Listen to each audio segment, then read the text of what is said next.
রাজধানীর গুলিস্তানে আওয়ামী লীগের যে কেন্দ্রীয় কার্যালয়টি ছিল 23 বঙ্গবন্ধু এভিনিউ, সেই কেন্দ্রীয় কার্যালয়টির এখন নাম বদলে হয়ে গেছে জুলাই যোদ্ধাদের প্রধান কার্যালয়, এবং একই সঙ্গে বঙ্গবন্ধু এভিনিউর নাম বদলে হয়ে গেছে শহীদ আবরার ফাহাদ এভিনিউ। আপনারা দেখছেন আওয়ামী লীগ কেন্দ্রীয় কার্যালয়ের সামনে একটি জুলাই যোদ্ধাদের প্রধান কার্যালয়ের ব্যানার টাঙানো হয়েছে, এবং কেন্দ্রীয় কার্যালয়ের নিচে একেবারেই ফাঁকা রয়েছে এবং অন্ধকারাচ্ছন্ন রয়েছে। কিন্তু কেন্দ্রীয় কার্যালয়ের সেই অন্ধকারাচ্ছন্ন জায়গায় ভেতরে আসলে প্রবেশ করা যাচ্ছে না, কারণ হচ্ছে সেখান থেকে মলমূত্রের গন্ধ বের হয়ে আসছে, বিকট গন্ধ। আমরা অনেকটা নিরাপদ দূরত্বে থেকে আসলে ভিডিওটি ধারণ করছি। কাছাকাছি যাওয়ার মতো আসলে অবস্থা নেই, অনেক বেশি গন্ধ। যারা গুলিস্তানের আশপাশে আছেন তারা আসলে এটিকে একরকম পাবলিক টয়লেট হিসাবেই ব্যবহার করছেন। এটি গত বছরের 5ই আগস্টের আগ পর্যন্ত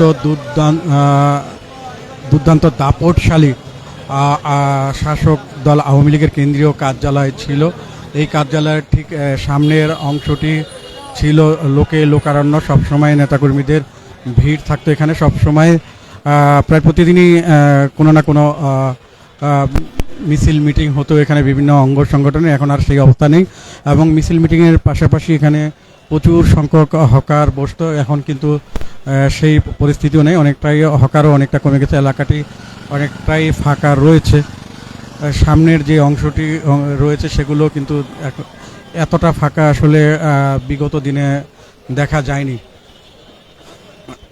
এখন যে সড়কটি দেখা যাচ্ছে পশ্চিম পাশে, এটি আওয়ামী লীগ কেন্দ্রীয় কার্যালয়ের যেটি ছিল সেই কেন্দ্রীয় কার্যালয়ের সামনের যে সড়কটি রয়েছে সদরঘাট এবং পল্টন মুখী যে সড়কটি রয়েছে সেই সড়কটি, এবং যেটি দেখছেন আবরার ফাহাদ এভিনিউ নামে যেই নতুন নামকরণ করা হয়েছে বঙ্গবন্ধু এভিনিউ, সেই এভিনিউর সামনে আওয়ামী লীগ কেন্দ্রীয় কার্যালয়ের সামনে কিন্তু অনেকটাই ফাঁকা, একেবারে আগের মতো নেতাকর্মীও নেই, আবার হকার বা ব্যবসায়ীদের ক্রেতাদের আনাগোনাও কিন্তু এই জায়গাটিতে এখন আর আগের মতো নেই। আমরা আসলে লোকজনের সঙ্গে কথা বলতে চাচ্ছিলাম, কিন্তু পরিবর্তিত পরিস্থিতিতে কেউ আসলে কোনো রকম কথা বলতে চাচ্ছে না। এই কারণে আসলে মানুষজনের কাছ থেকে আসলে জানার কোনো সুযোগ নেই। যারা এখানে চলাচল করছে আপন মনে চলাচল করে যাচ্ছে, কেউ কেউ তাকিয়ে আওয়ামী লীগের সেই কার্যালয়টি দেখছেন, যেটি এখন জুলাই যোদ্ধাদের প্রধান কার্যালয় হিসাবে ব্যবহার করা হচ্ছে। এটি গত বছর অর্থাৎ 2024 সালের 5ই আগস্টের আগ পর্যন্ত আসলে অত্যন্ত প্রভাবশালী একটি রাজনৈতিক দল হিসাবে আওয়ামী লীগের পরিচয় ছিল। এখানে আরও বেশ কয়েকটি অঙ্গ সংগঠনের কেন্দ্রীয় কার্যালয় ছিল, সেই কার্যালয়গুলো কিন্তু এখন আর নেই। আজকে পল্টন এলাকায় ছাত্রলীগের পক্ষ থেকে মিছিল করা হয়েছিল, ঝটিকা মিছিল। সেই মিছিল থেকে কিছুক্ষণ আগেই আমরা আইনশৃঙ্খলা রক্ষাকারী বাহিনীর সঙ্গে কথা বললাম, তারা জানিয়েছেন 11 জনকে আটক করা হয়েছে।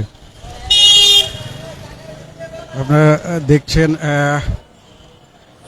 কেন্দ্রীয় কার্যালয়, জুলাই যোদ্ধাদের যে কেন্দ্রীয় কার্যালয় আবরার ফাহাদ এভিনিউ, সেই এভিনিউতে এখন মানুষজনের আনাগোনা কমে গেছে, ক্রেতা বিক্রেতার আনাগোনা কমে গেছে, হকারদের সেই হাক ডাক এখন নেই, নেতাকর্মীও নেই, আবার বেচা কিনাও নেই, একেবারে এলাকাটি ফাঁকা পড়ে রয়েছে।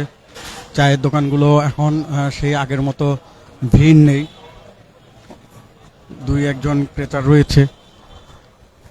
কিন্তু এখানে আসলে সেটি কারো কাছ থেকে বিষয়গুলো জানার, অভিজ্ঞতা জানার, যে আগে যে পরিবেশ বর্তমান যে পরিবেশ তাদের কি অবস্থা, অনুভূতি কি ধরনের, যে জানার মতো অবস্থা কিন্তু এই মুহূর্তে গুলিস্তান এলাকায় নেই। কেউ আসলে ক্যামেরার সামনে কথা বলতে চাচ্ছেন না। আমরা অনেকক্ষণ যাবত এই স্থানটিতে অপেক্ষা করছিলাম, দেখতে চাচ্ছিলাম আসলে কেন্দ্রীয় কার্যালয়টিতে কে প্রবেশ করে। জুলাই যোদ্ধাদের পক্ষ থেকেও কাউকে আমরা আসলে এখানে প্রবেশ করতে দেখিনি, একই সঙ্গে আওয়ামী লীগের পক্ষ থেকেও কাউকে প্রবেশ করতে দেখা যায়নি। তবে 2-1 করে মানুষ মাঝে মধ্যেই প্রবেশ করছেন, কিন্তু আমরা এখানে এসে দাঁড়ানোর কারণে আসলে সেইভাবে কেউ প্রবেশ করছেন না। অর্থাৎ আসলে যারা এখন এই কেন্দ্রীয় কার্যালয়টিতে প্রবেশ করছেন বা প্রধান কার্যালয়তে প্রবেশ করছেন, তারা মূলত এটিকে টয়লেট হিসেবে ব্যবহার করছেন। আসলে কোনোভাবেই কেন্দ্রীয় কার্যালয় বা প্রধান কার্যালয় কোনো হিসাবে ব্যবহার হচ্ছে না। পুরো অফিসটি কিন্তু আসলে একেবারেই ফাঁকা, পুরো বিল্ডিংটি আপনারা যতদূর দেখা যাচ্ছে আলো বলতে নাই কোনো ফ্লোরেই, একেবারেই অন্ধকার জন্য পুরো বিল্ডিংটি।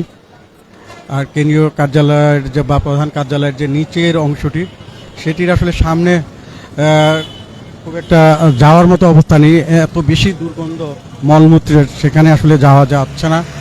দুই একজন লোক হঠাৎ করে আসলে কেন্দ্রীয় কার্যালয়ের ভিতর দিকে যাচ্ছেন, তারা কিন্তু আসলে মূলত মল ত্যাগ বা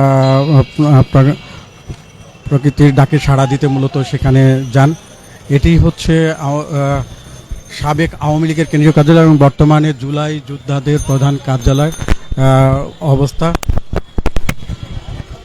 কার্যালয় ঘিরে আমরা যতটুকু শুনতে পেয়েছিলাম, এটি যুবলীগের পক্ষ থেকে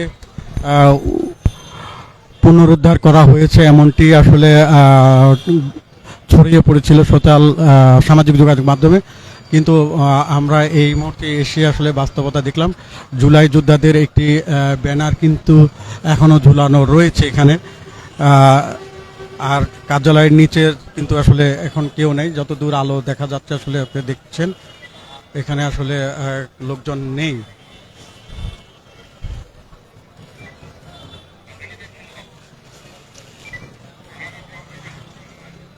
15.5 বছর শাসন করার পরে একটি রাজনৈতিক দলের করুণ পরিণতি আসলে অনেক কিছুই শিক্ষা দেয়। এভাবে আসলে